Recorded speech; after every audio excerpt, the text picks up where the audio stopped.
Eri Kardos is an internationally acclaimed best-selling author, TEDx speaker, and accomplished love and relationships coach.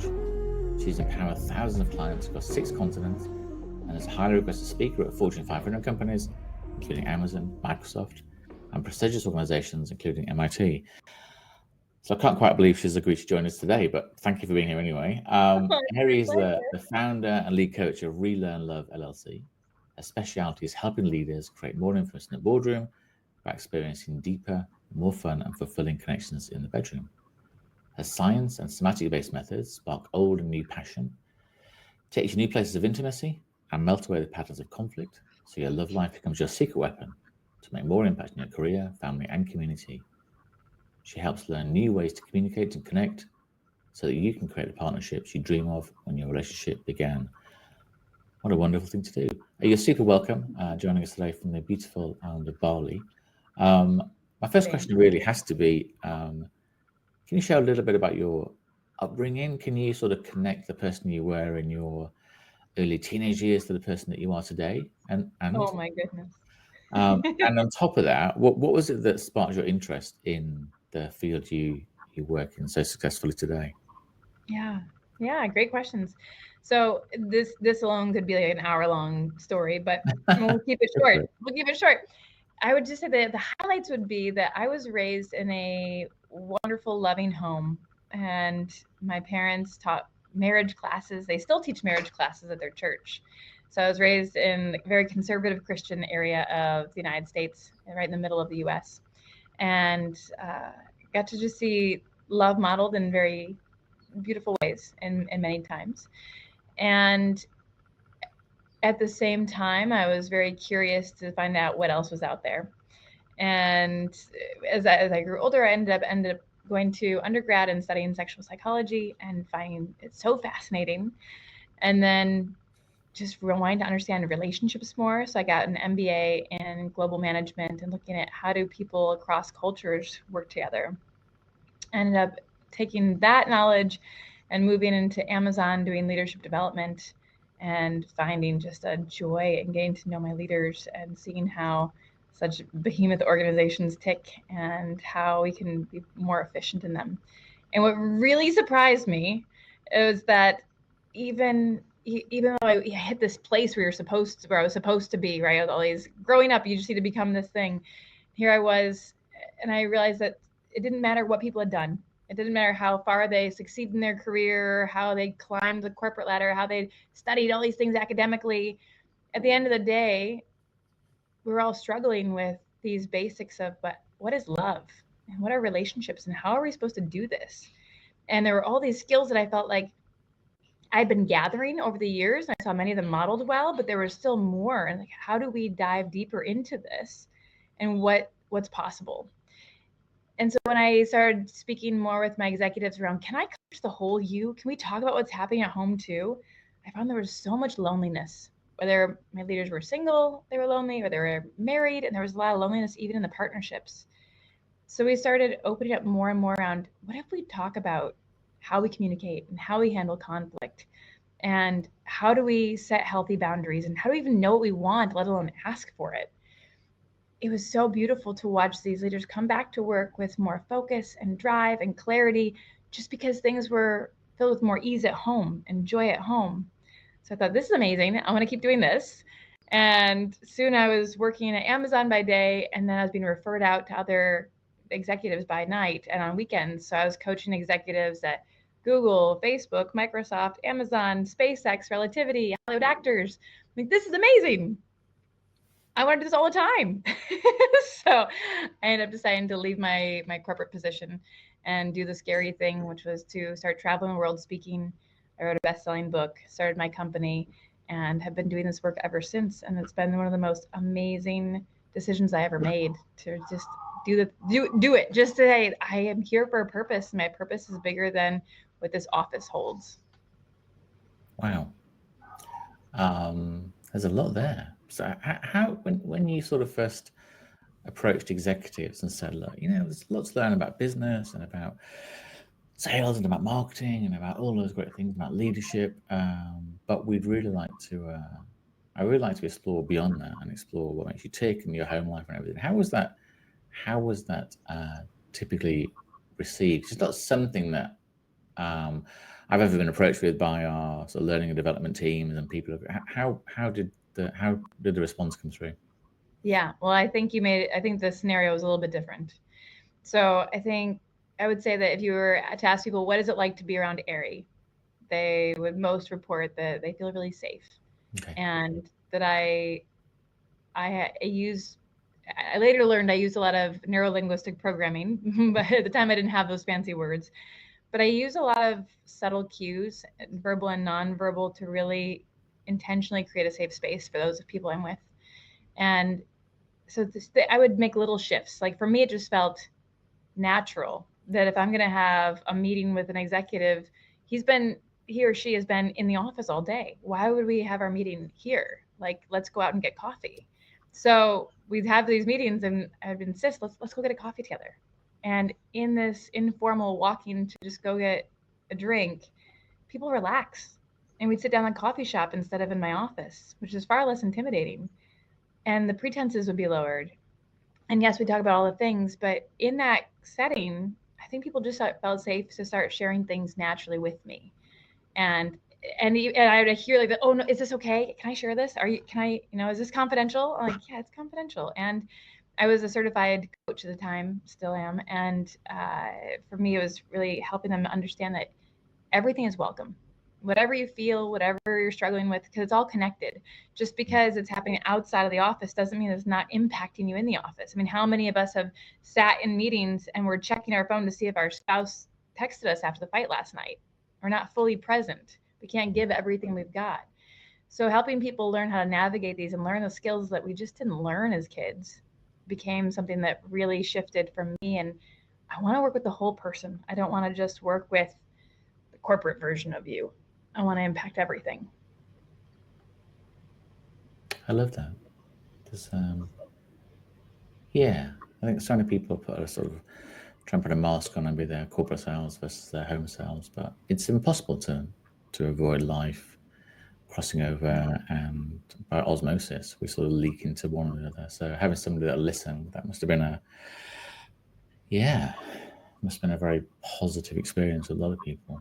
So your own inspiring love story, including your marriage, featured in lots of publications, and I wondered how your personal experiences shape your approach to working with others.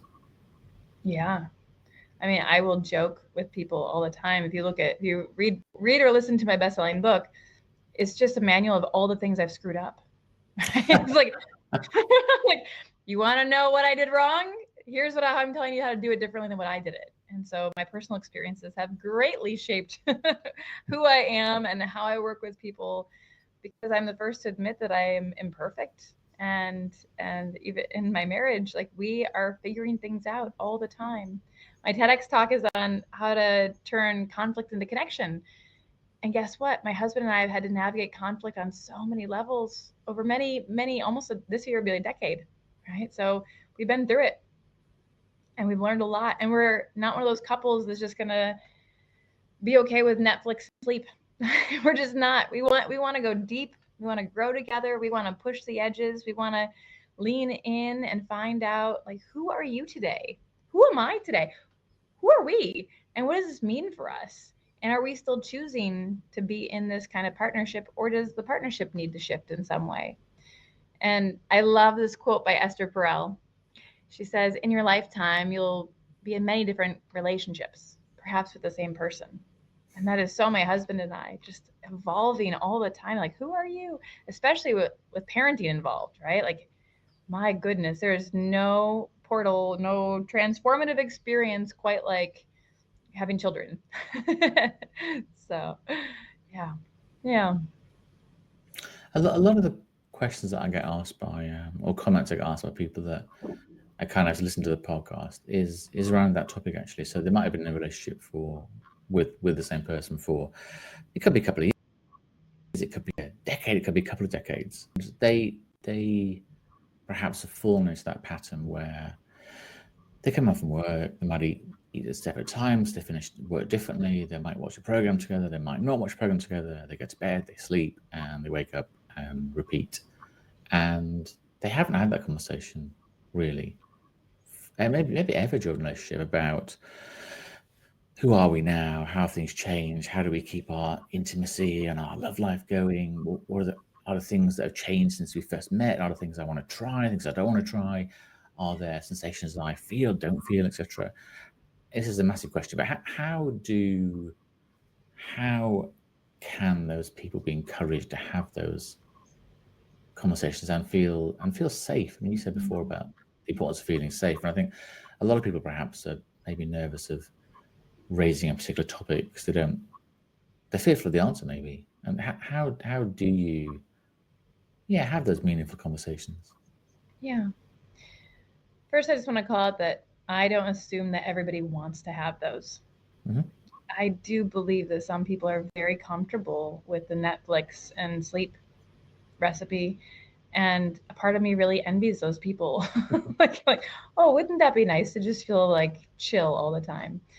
And and I'm guessing the majority of people at least feel the inkling. Like there's this curiosity of, what if I did feel safe to have this conversation, to bring up this subject, instead of just pushing it out until we die? And I think just tuning into that feeling and letting it be okay that you even feel that way, there's a piece of you that wants to have that conversation, is already a huge step, right? Just being curious is such a huge step, and allowing yourself to be complex. I think oftentimes we really think that, oh, I need to be 100% happy, or I need to be 100% concerned, or 100% fed up with this marriage, right? It's like, no, there are so many things I bring to my husband where it's like, a part of me is really afraid to bring this up. And another part of me loves you so deeply that I can't not have this conversation with you. And another part of me really believes that no matter what I bring to you, we're going to figure it out, but it might be hard. Right? And I get to have all those different parts at the same time. And from that vulnerable place, which isn't blaming or shaming or attacking my partner, it's just about me and what I feel. This is what is one of the first openings, I think, for, okay, is this even possible? And then making the invitation. Are you available to have this conversation with me? Are you available to go here?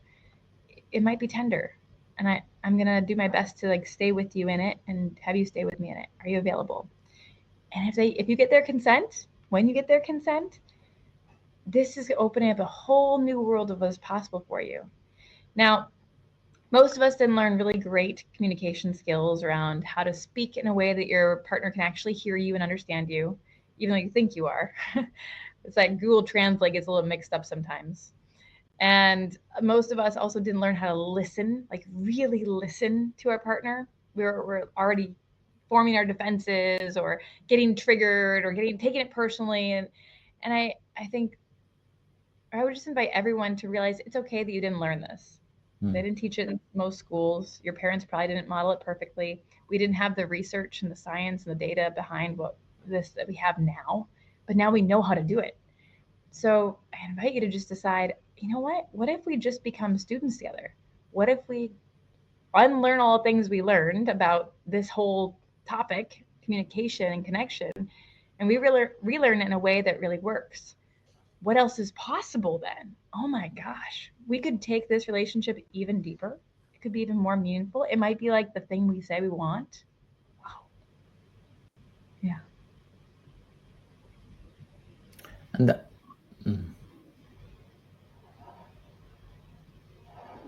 it's really interesting. There's the sort of notion of feeling safe and therefore allowing yourself to be vulnerable with your partner or partners, depending on your relationship. But and is that the core philosophy behind Relearn Love? It's about, well, no, why don't you tell me the core philosophy rather than me telling you what it is? So how does the core philosophy of Relearn Love impact relationships, and how does that differ from traditional coaching?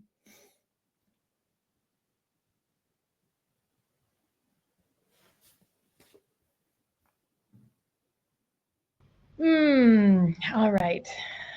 Relearn love, the core themes. So I would say, let me pause for a moment. Yeah, sure.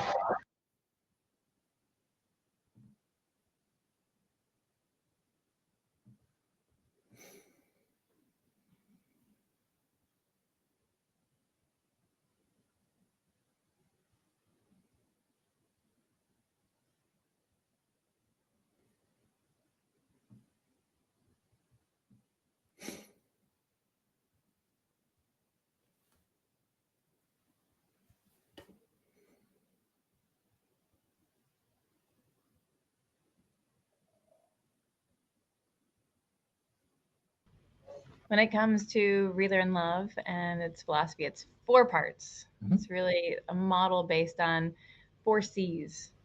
And the first C is exactly what we already mentioned. How do we get curious? Not everyone even gets curious. So just tuning into, maybe you're not even sure what to get curious about, but whenever you notice a place of judgment, whenever you're feeling judged by someone, or you're noticing you're judging your partner or their actions, this is a place that could be alchemized into curiosity. So how do we turn the judgment into curiosity and go straight to them and say, hey, something just doesn't feel right. I'm noticing a sense of judgment. And I want to know, what is it? What's happening for you? Like, what is your truth on this? So that's the first part. Not everyone gets curious. So taking that step is already huge. Then together we can move into cultivating knowledge. When we cultivate knowledge, we're really tuning into, what are the tools and skills that we didn't learn yet that would help make our life so much easier? And this is where you go out and you get to be the personal development junkie. You get to just inhale all that knowledge. Maybe you're reading great books or listening to great podcasts or working with a coach or a therapist. And what I really recommend people do here is you be selective. You trust your intuition and you go slowly and you make the right decisions that are based on evidence that this is actually going to transform this sticky point for you. And ideally, some science-backed research. So I recommend everyone, don't trust that if somebody's called a doctor or a therapist, it doesn't mean they're good. Or if somebody's called a coach, it doesn't mean they're good. Let alone, it doesn't mean they're the right fit for you right now. So having a little bit of awareness and discernment in this phase, and not just becoming the eternal student, but really learning the tools that will change your life and working with the people who will be able to call you out lovingly on your BS is so important. I mean, to this day, my husband and I still work with a therapist and a coach because we can't see our own mess. We've got all the tools, but we can't see our own mess when we're in it. We're getting better and better at it. Our challenges get shorter and shorter and less frequent, but we still need that outside support. And this phase, people can stay in forever. It feels so good to just keep learning. And I'm like, oh yeah, and I read 8 books on this subject, and I went to that retreat, and whatever it might be. But then we have to go to the place where the rubber meets the road. And this is when we move into the third C. This is change. This is when we are taking all those things we learned and we're bringing them down into our way of being, into our hearts, into our bodies, into our actions. So it's not saying, oh yeah, I have this great communication tool for when we fight. We'll save it for when we fight. No, it's like, we're really going to learn it when we're not fighting. And then when we are moving into the conflict, we already are so well prepared for this. We're so set up for it. And we don't have to go searching for where we put that tool. We already know it. And then we can use it. When I started dating my husband, probably about a month into our relationship or so, I was like, well, if this is getting serious. So in order to date me, and I was already a relationship expert at the time, I was like, in order to date me, you have to learn these 3 tools. And I gave him my top 3 favorite tools, but I didn't want to be his coach. So I kind of gave it to him high level instructions and was like, let's just see what happens. And he would not try them out in the real world. He just wouldn't use them. And I remember him making a sassy comment one day. He's like, babe, who talks like this? and then one day he was on a flight, because we're both professional authors, speakers, and coaches. And he's on a flight home from a speaking gig in Vegas airport or something. And I'm in Seattle at the time. We get on a call. I don't know what we're talking about, but we get triggered and we get into a fight, or I'm at least triggered. And he just kept on doing the same thing he would normally always do. And I was just getting so angry, so triggered. I was ready to fight him. And then for whatever reason, he just decided, wait a minute, I think I have a tool for this. And he used the tool. And it felt like somebody had found my disarm button, and like everything was just, and all that was left instead of my fighting stance was this exposed underbelly. And I just started crying. And I said, actually, I'm sorry. I just really miss you. I'm feeling really lonely. And when he came home just a few hours later, he landed and he came in, and, had he not used that tool, he would have come home and I said, welcome home. There's the couch, but because he used the tool and we had this way of communicating and connecting that was part of our culture now, it was like brand new to us. I went right into the door and I embraced him. And I remember him saying, babe, why doesn't everyone talk like this? Like, we just didn't learn it. It's amazing. And then the fourth C is to celebrate. Because if we just let it be like, that was cool, okay, next moment of our life, it's not going to become our new way of being. We've had decades of practicing these patterns that don't work. Why would one good time actually change anything if we're not choosing to make it a momentous occasion and really let it land in our nervous system and say, this is what we're choosing as our new way of being?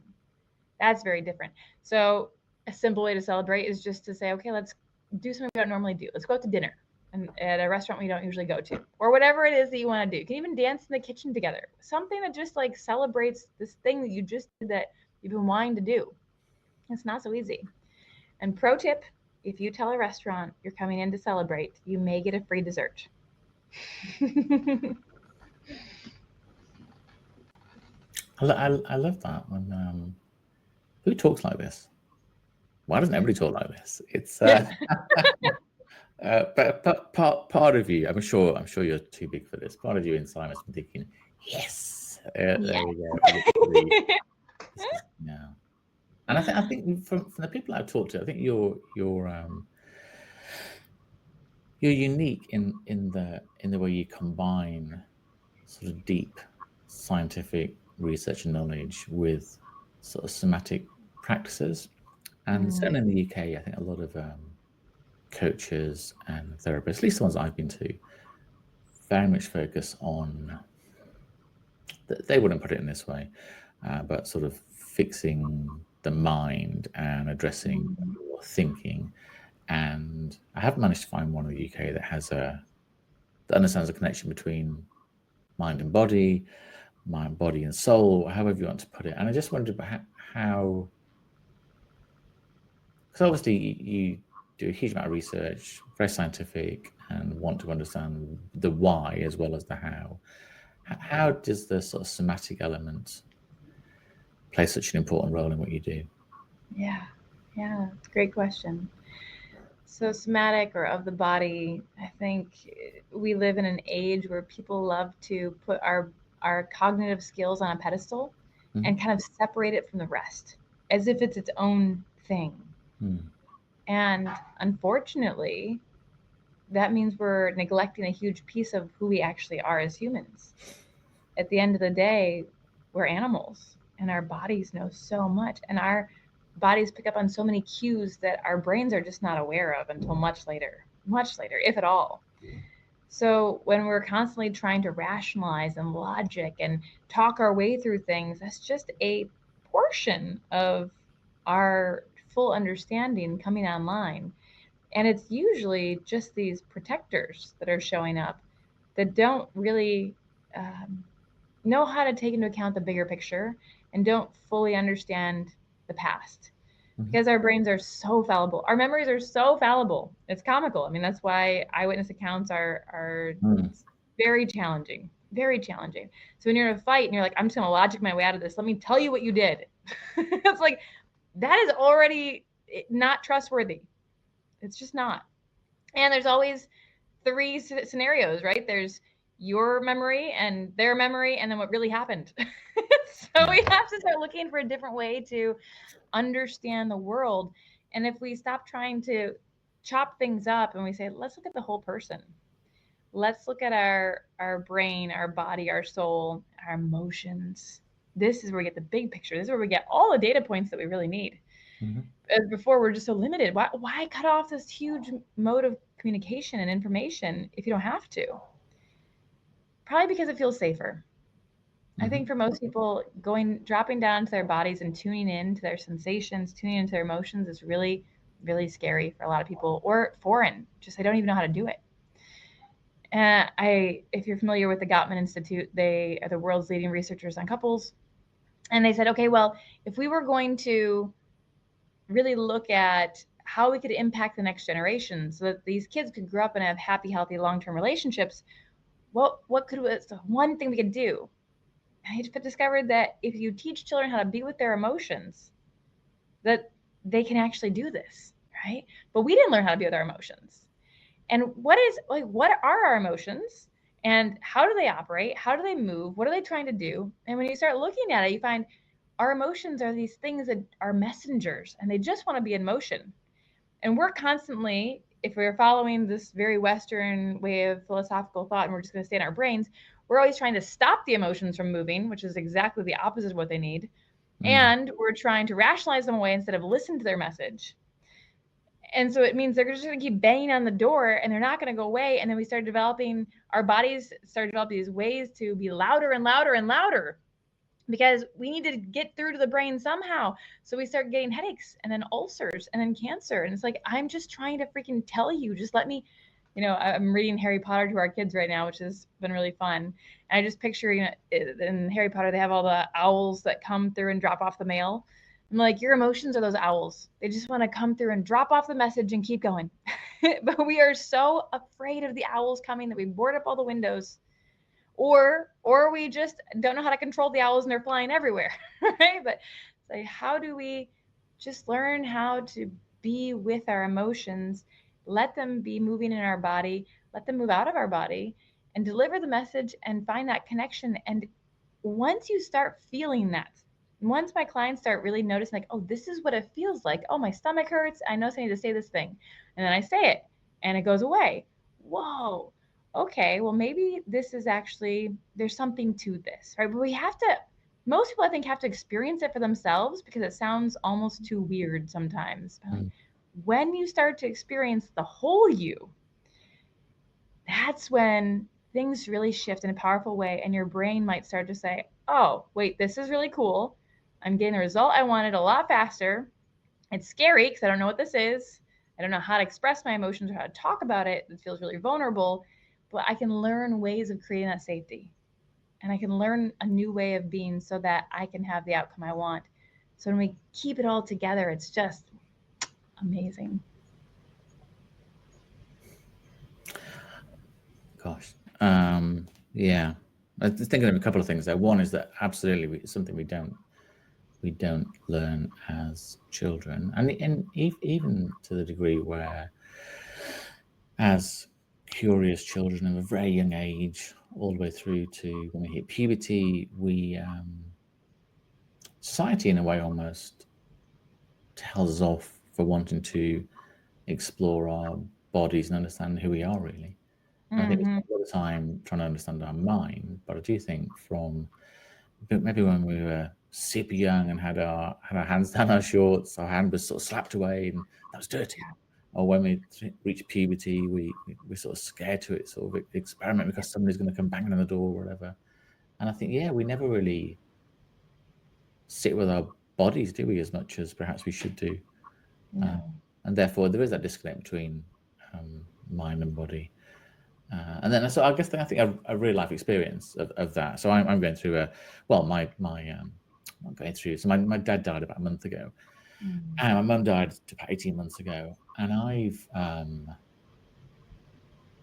it sounds weird. I've sort of avoided the grieving process, almost for fear that grief will get stuck, or I'll get stuck in grief and not be able to get through it. And I think what you said about letting it not only into your mind but into your body as well does make a lot of sense. And when people come to you and they make that breakthrough to sort of connect all of the parts of their body, soul, emotion, etc.,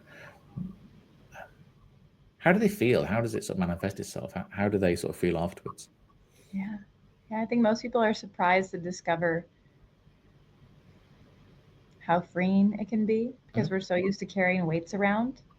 Yeah. We're so afraid of holding back and acting out of fear of what might happen that when they're actually leaning into the discomfort and saying what naturally wants to flow or doing what naturally wants to flow, it's almost unbelievable how easy it is. And jarring that experience can be. You know, you think you're going to be pushing this stone up a hill for the next hour. And I'm like, no, you just roll it to the side. And then we keep going. You're like, wait, I was prepared to push this weight.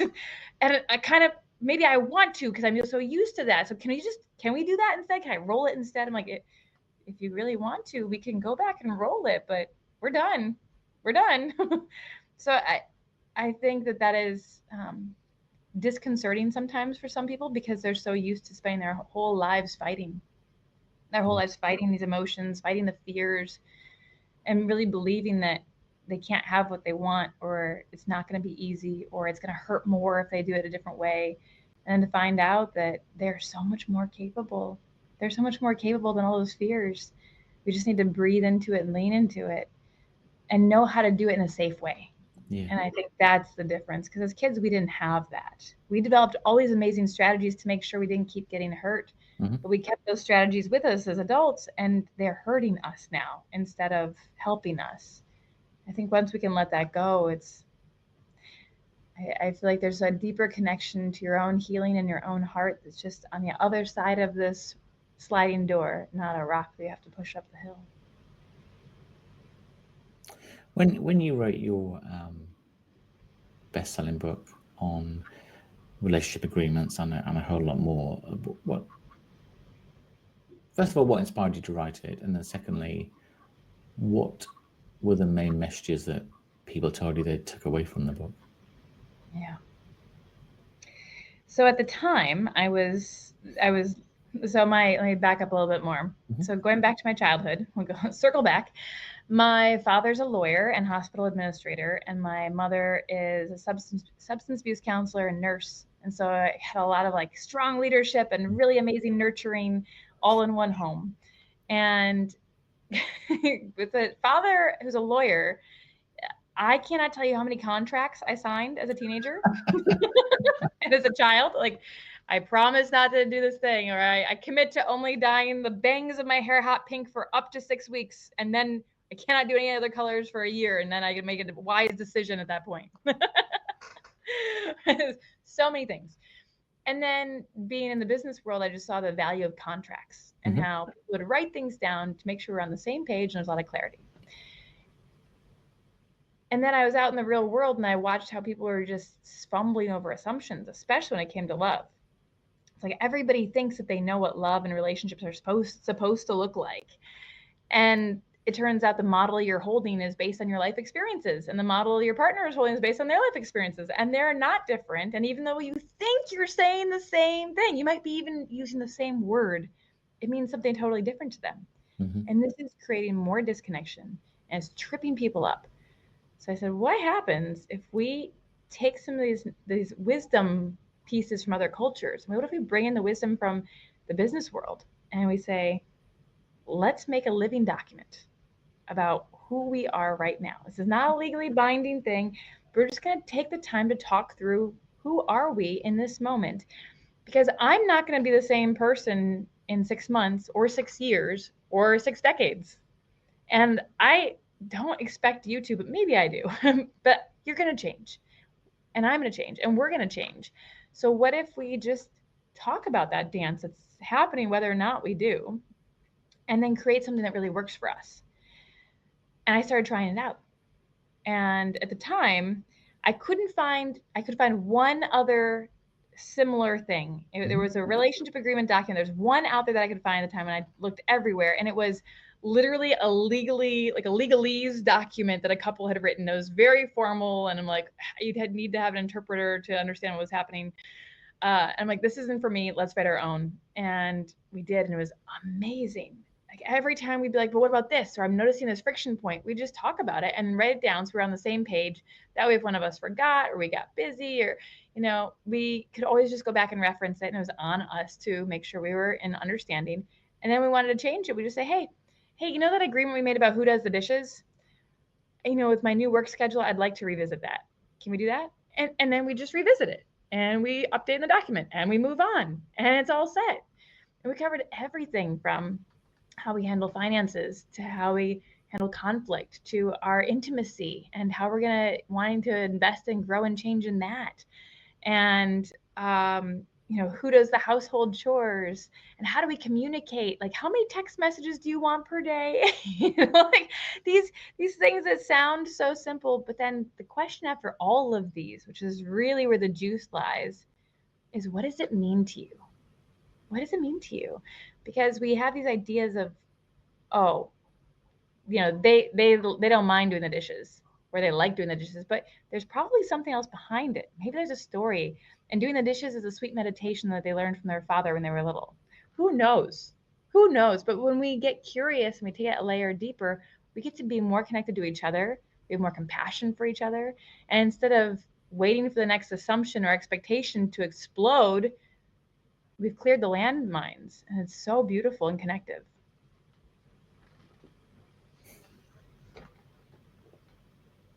And have you had people come back to you and write to you and say, gosh, this is what it did for us, and we do the contracts now, and it all works in this way? And if you had... Oh, yeah. And people have sent me so many of their versions, and every single one is different. Like, I've seen ones that are like a whole book. I've seen other ones that are like 4 lines of a poem, and it's just their value system, right? And it's whatever works for you. Mm-hmm. I think my longest personal one was probably about 18 pages. Wow. And it was, like organized by categories, and it is beautiful. I think I had a cover page and everything, but it depends on your personalities and how much you want to geek out in the nuances or not. And, how long you've been together. Really, it's fun to look back and be like, wow, this has changed so much. Who I am as a woman, who I am as a mom, who I am as a wife, who I am. It's just evolved so much, and it's fun to see. Yeah, that's such an important point. I mean, I think we carried on getting into long-term relationships sometimes, and sometimes we never sort of revisit who we are. It was going through parenthood, through perhaps children leaving home, going off to college, perhaps through menopause, perhaps through job loss, perhaps through different issues that men have. And we don't ever now get to a point where we say, look how different things are, which is not a bad thing. It's a good thing. But why don't we recognize those, and as you said, sort of celebrate some of those things that have changed? And we don't get around to that point. One of the things I was interested in the beginning was you obviously you live in the beautiful island of Bali now, and you were saying you've been there for 7 years. So was the decision to move to Bali something that you put in your agreement years beforehand, that right, at some point we're going to move to this beautiful place, or did it happen relatively quickly? What is it that's... It's way more exciting than that. Yeah. So when Jamin and I decided to become a full-time traveling family early on. Like, we both were nomads, and we knew we loved traveling. And then we had our first baby, and we started traveling with him around the US when he was about 3 months old, and then internationally when he was 5 months old. And we looked at each other and said, oh my God, this is like the life we dreamed of, that people say you can't have. Like, it's too hard to travel with kids, or, you can't have the meaningful work and travel and, have an impact on the world. And it was a lot of people telling us that we can't have this thing. Yeah. And we were doing it and questioning and being like, no, this is working for us. So what if we just do this all the time? So we sold everything we own, except for a carry-on bag each and the baby diaper bag. And we just started traveling full time. And we decided very early on we wanted another kid. So we went back to Seattle and settled in an apartment for a couple months when I was pregnant with our second child, to have that child. And then when that child was, I think, somewhere between 3 and 5 months old, we were like, okay, let's go again. Sold everything again, started traveling full time. And we launched a YouTube channel, and we were known as the Life of And Family, A&D, like the people who are showing you that it is possible, that everything is possible, that you can be parents and travel and do meaningful work in the world and have a great time and have strong individual passions. So we had a blast doing this. We were in a new city or country every 4 to 7 days, and it was wild. We came to Indonesia to travel around Bali for 3 weeks, and it was the first place on the planet that my husband and I both fell in love with. And he and I had both been to well over 50 countries individually at that point in time, and hadn't found one place we both agreed on and both loved. So our negotiation was, well, we'll just always be nomads. Like that'll just work. And then Bali called to us and it said, no, this is where you need to be. So we canceled our YouTube channel and settled in. And that was 7 years ago. We've been raising our children here, and it's been absolutely incredible for us. And we still are international speakers, coaches, and authors. So we're still on the road.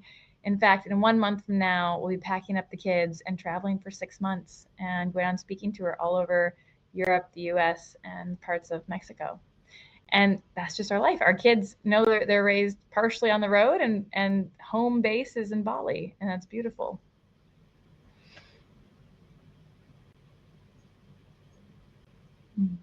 I've heard so many people say that Bali is such a beautiful place, and I love the fact that you both came to the conclusion that it was the place where, putting our roots and things. When you sold everything up and packed your life into two bags, how hard was it to let go of possessions, or are you the sort of person that's never put store by things? I would say I was the girl. If you ever have seen, there's a TV show in America back in the 80s called MacGyver. Yeah. MacGyver's like my one of my heroes. I was like, I watched and owned every episode on VHS and DVD. And when I was cleaning my room this week, I found a lighter with MacGyver on it. That's how hardcore MacGyver I am. Nice. Yeah. And just for people that haven't ever watched MacGyver was a gentleman that could literally fix anything with a paperclip and a sort of some duct tape. Whether it was a 747, or it was a safe he had to crack, or it was anything at all. He was a go-to guy, definitely. Yes. Imagine he's the international spy who can solve anything with what's right there, and you don't need a gun. Right. I'm like, oh my gosh, this is amazing. And so there was something about how he could always travel light and solve anything that was really amazing to me. So growing up, and also my family moved a lot when we were growing up. So I was pretty used to like the loneliness of letting go and the lack of attachment, until I got my job at Amazon. And then I was making my own money, and I was like, oh, I'm going to get purple couches. And I did. I got myself purple couches, and it was amazing. And I got myself a Christmas tree. And next thing you know, it's like, oh, this is actually much harder to say goodbye to when you put meaning into things like this and possessions. And what I've found is that we have a pretty continuous practice of usually every 3 to 4 months, we do a clean sweep of some part of our house and just go through and say, are we actually using this, or can somebody else use it? And it's just being wasted by sitting here.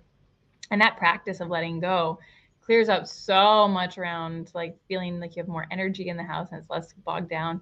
And also some beautiful practice of we keep what's really useful, and we're conscious of what we're investing our time, energy, and resources into. So we try not to buy too many things that are not going to be really adding to our family or adding to our physical space or adding to our emotional space, right? It's like, it's all stuff. And that time of saying goodbye to everything and letting go, especially as a new mom, was hard. It was hard to say goodbye to my things, but then it was really hard because there's this survival part that's like, oh no, a good mom has a house, and a good mom has all the stuff, and a good mom, or it's like all these stories that I got to question and be with those parts of me, going back to the complexity of us. And like a part of me wanted the freedom to be on the road. A part of me wanted to be bold and try something that people aren't supposed to do, you know? And another part of me was scared and just wanted to feel safe. And I could take care of that piece of me just by being with her and holding her and just saying like, it's okay to feel scared. And if this doesn't work out, like if this isn't right for you, you can just come back. It's okay. And I even gave myself permission My best friend from high school, his parents still have my purple couches. I know exactly where those purple couches are. If I want them back, I can go get them to this day. But I gave myself that permission to say, what would I really need to feel safe in this situation? And we created so much, and it was so worth it. I cannot tell you. I wouldn't be here if I had not leaned into my fears and taken a deep breath, gotten the support, created the safety that I needed, and jumped. Like, my life is filled with story after story of leaning in and doing the scary thing has been worth it every time. I love that. Yeah. A lot of the things we talked about is couples and contracts and coming together and being more intimate together and understanding each other and developing and learning, etc. For individuals that perhaps are single today, either through choice or not through choice, how almost what is the sort of, I guess the question is, what is the sort of pre-work people can do to help the relationship they have in the future be as fulfilling and as conscious and maybe as wonderful as yours? Or is there other things we can do to prepare ourselves? Does that make sense? Yeah, totally. I actually run a singles coaching program that's called Ready for Love. Nice. That's the old name. Now it's Stepping into Love, but it's the same concept. It's like, either way, again, we didn't learn how to be in relationship. And there are so many things that you can learn before you get into one. And how many people would raise their hand and say, I'm the person who keeps attracting the same type of person over and over again that I don't want to be in a relationship with, but I don't know how to stop it. And so it's like, just even taking the time to realize you don't know what you don't know. And humans are very lazy, and we love a lack of change, and we love feeling comfortable in our discomfort. So we are going to keep trying to attract the same thing, even if we don't like how it makes us feel, but we know it, it's familiar. So it's just even having that awareness of, okay, well, as I'm preparing myself for love, what do I need to know? What do I need to shift? How do I need to show up differently so I don't repeat the same patterns? How can I learn how to communicate from more of a place of authenticity? How can I learn how to listen better? Or how to express myself in a way that the other person can receive me? These are all skills you can practice with your children, with your best friend, right? It's like, you don't have to be in a partnership to say, how does it come across if I ask you for something like this, right? And there's so many skills like this. Or the skill of getting to know who you are now. I mean, going back to your comment of we're not varying our bodies, I know many people who are afraid to just gently put their hands on themselves. Yeah. This body has been with you your whole life, and it's going to stay with you. At some point, you just got to say, okay, well, this is mine, and I wonder what it'd be like to get to know it. And doing the scary thing for many people is laying alone in bed and just putting their hand on their heart and tuning into what's happening inside. That can be one of the most terrifying experiences. But choosing to love yourself in that place and be able to hold it, expand your capacity, because what I hear is people want to be able to be held by someone else like that, but they can't hold themselves like that. There's expectation that someone else will fulfill them. Guess what? The more I can hold myself, the greater capacity I have to share and to be held and to hold them. I'm not falling apart. I know who I am. I can choose to let down all my guards and surrender into love and trust it. And it's beautiful, but it's so much because I have done the training to get to know me and love on me first. Can I give everybody a little homework? Is that okay? Yeah, please do, yeah. Okay, so we're going to play a game. I love games. So the game is this. If you're listening in, wherever you are, when you get time, I want you to go and get a piece of paper, like a blank piece of printing paper. And at the top, you're going to write, I feel seen, heard, and loved when, ... In the middle, draw a little picture of yourself. Doesn't matter if you're Pablo Picasso or not. Just draw a little picture of yourself. And then all the open space around that, I want you to fill in, like, when do you feel seen, heard, and loved? It could be, if you're currently in a partnership, you could put in, like, what happens with your partner where you feel seen, heard, and loved. It could be in a previous relationship, or it could just be in life in general and not have to do anything with romance. But what is it? And I encourage you to think about love languages. So something that's actionable, but what is it? So for me, I'll say some examples for me would be, I feel seen, heard, and loved when somebody gives me really good dark chocolate or coffee, or when we dance together in the kitchen, or when somebody compliments my hair or my eyes, or when somebody says, I watched your TEDx talk, or when I receive an ear massage. Okay. So we've got lots of these. I would put them all over the paper. And ideally, I'm going to do it with somebody else that I have a relationship with. So that could be my child. It's really fun to do with your kids. You'll learn a lot about them, or my best friend, or my partner, right? There's so many different options, but you do this. And then when you both feel complete, you exchange papers and you talk to each other about it. You say, this is how I feel seen, heard, and loved. And I invite you to take a picture of whoever you did it with, like of their version. So now you have a cheat sheet of how you can love them more in a way that's meaningful for them.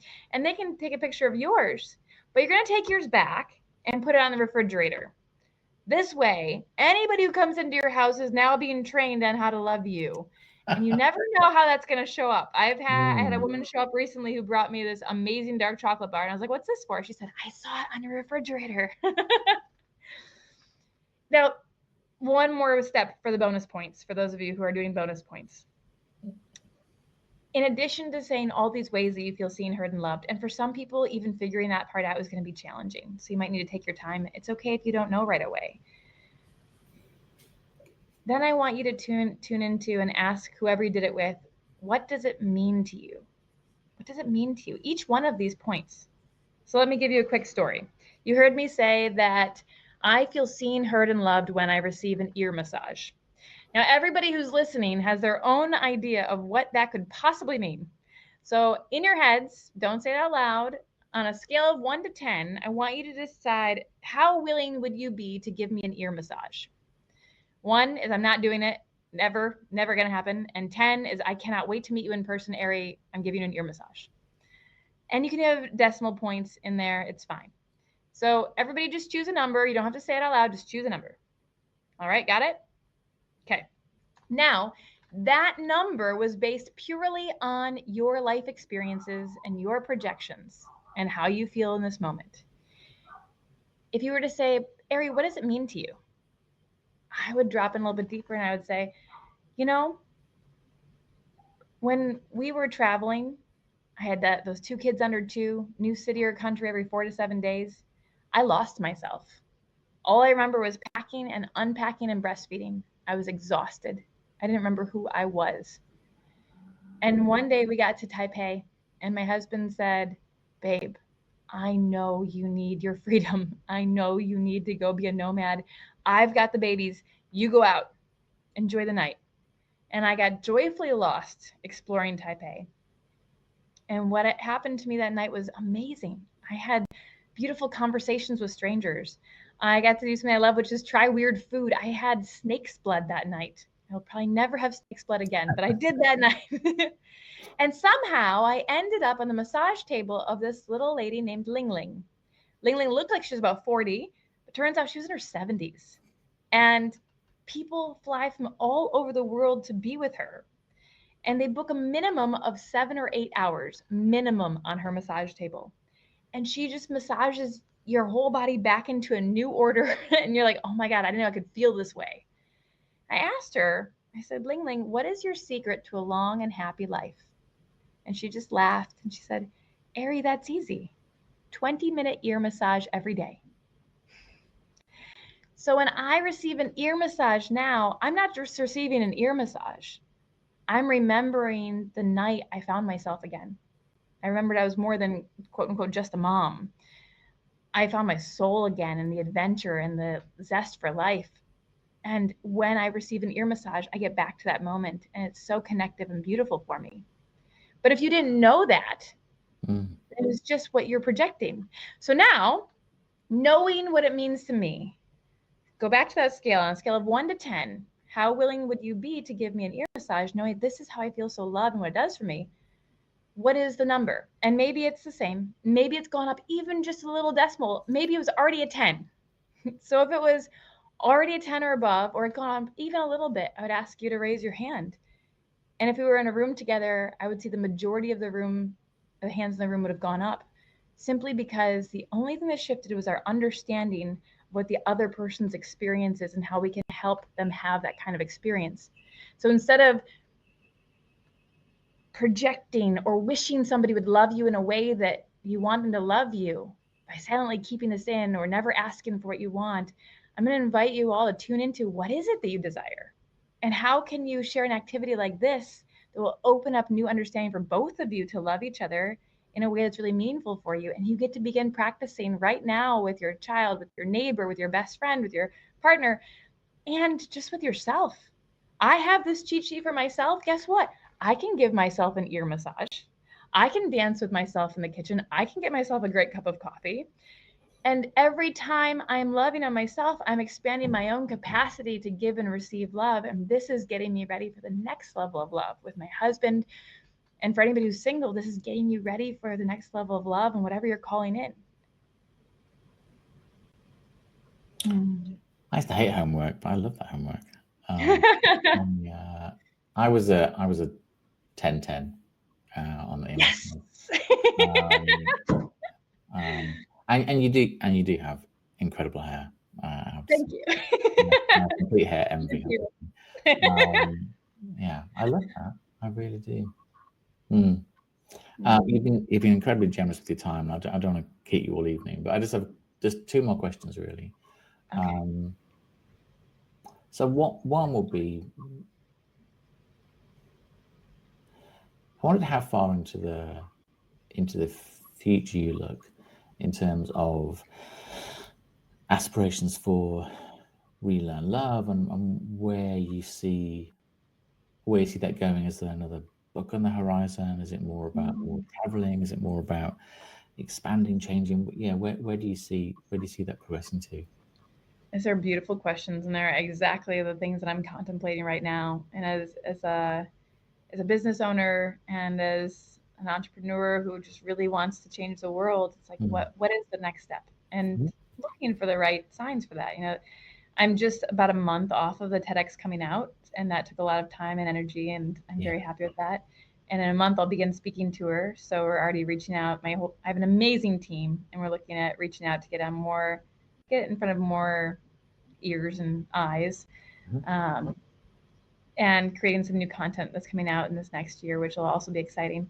But I have to say, the thing that is currently sparking my joy, that has got something really alive behind it, that is clear. The rest is like, let's contemplate, let's look at, right? We're being strategic and, but what's really clear to me right now is I have had a really weird life, and it's time for me to capture these stories in a way that is unapologetically me, and potentially release this into the world. And that is one of the scariest things I can imagine ever doing, because my life has been so out of the ordinary. Yeah. And the work that I have a fear that the work that I do is so critical to everyone's lives. And no matter their experiences, no matter their background, their cultures, their geographies, it's so important.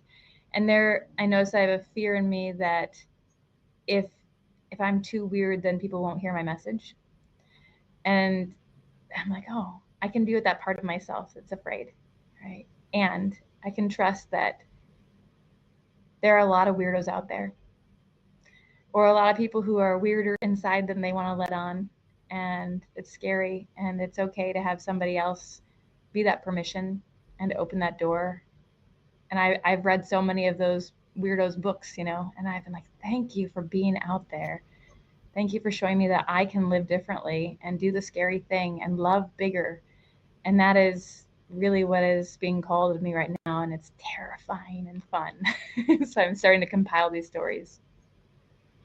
Oh, that'd be an amazing read. I absolutely believe that we only really change ourselves when we see somebody else model the behavior. And I think somebody seeing what you've done and that things work out okay, and yes, it's scary, and yes, sometimes things don't work out perfectly on day one, and that's okay. I think honestly, if that reaches 1 people, 1 million people, 100 million people, how amazing to sort of transform somebody's life not just by by being willing to expose your life. So yeah, I can't think of anything scarier, but I can't think of anything that's going to make more difference. I really can't. That's what people love to know other people. And then so please do write that when you're. I have no idea when you have the time, but whenever you have the time, please do write that. And then thank you. That was the first time I've spoken this into existence in this way. So thank you for receiving it. It's a good manifest. Then my final question, and I think this is quite hard. You probably more than anybody else that I could think of invests so much time and energy deeply in the things that you do, in terms of your family, your children, your partner, your friends, your clients, everybody you come into contact with me. Thank you for giving me this. How do you look after your own mental and physical well-being? Because it can be a lot. It can be a lot to keep giving and giving and giving and giving. And how do you recharge and look after yourself? Yeah, I don't keep giving and giving and giving. And I, a long time ago, started realizing that if I'm constantly giving, then I have nothing to give from. And so now I have really beautiful ways of nourishing myself that I keep sacred. Mm-hmm. So every night, I'm, much to my husband's chagrin, I'm going to be asleep between 9:30 and 10, because I know that that's when I thrive if I get enough sleep. Sleep is so helpful for me. And I know that my alarm's going to go off, probably around 6:30, and I am dedicated to my run, and I'm dedicated to starting my day off with a lot of nutrients and taking care of my body through what I put into it and how I use it. And I am so passionate about partner dancing, specifically kizomba and Brazilian zouk. And I teach it, and I teach consent and boundaries in the dancing. And so I make sure I get time to dance every week. And what else lights me up? Oh, great food, great travel. So we make sure we're scheduling these things in. And I have to say, there's a special place that is so important for my nervous system balancing around. Some people call it meditation. I'm going to say even just spending time with me. Like, I get a lot of joy out of just laying down and tuning in and saying, what's happening inside? What are all these different parts of me doing? And then how can we just allow everyone to rest and just focus on breathing and enjoy the stillness? Because it's so much easier to be distracted all day long. But if we can tune into this, at least for me, it recharges me. And I say the final piece is presence. I try really, really hard to give my full presence to whatever it is or whoever it is that I'm with, whether it's a client or my children or my husband or myself, that I am like fully there. And if I can't give a full yes, that I'm just done. I'm past that point in my life where I need to people please everyone. It's like, I know what I can give and I know the magic I have for you. Let me love on you in this way by giving you all that I have in this moment. And I will also give myself all that I have to refill.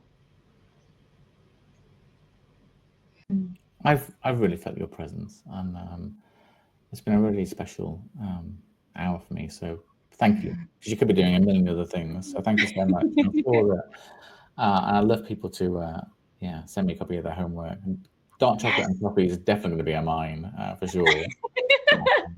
And I'll give the email as you go for sure. Thank you so much for your time. I can't wait to keep following your journey, and maybe one day to sort of see you speak in person would be amazing. London's Let me know when you come to Bali. Oh, absolutely, yeah. I know. We all sort of head straight to Australia to see the in-laws. We talked about Bali yesterday. I don't know why. We were driving on the car back from my family. My wife and I were talking about, we really must go to Bali. And maybe I was sort of projecting forward to this conversation, but we literally were saying yesterday. Well, we'll be back in January. So come anytime after January. You've got a place to stay. Anybody who's tuning in, please let me know if you're coming to Bali, and please send us a picture of your homework and how the invitation went. And if there's any way I can support anyone who's listening out there, if something got stirred in you, just say hi. You don't even have to know what to do from there. I'll jump in and say hi and give you my presence. But my mission is really to help people love bigger and more, give and receive love in a really fuller way in the world. So if I can be a part of that journey with you, then just know that I'm here. And I'll put lots of links in the notes so you can sort of reach out to Eri and find out where she is, find an amazing book, find out you're talking, and yeah, just to get to know a little bit about this. She has a fabulous website. It's really, it's really warm and welcoming space. So just thank you so much for your time. I really appreciate you and everything you're doing. So I'm sure everybody else does. Thank you so much. This was lovely. Thank you for the awesome podcast.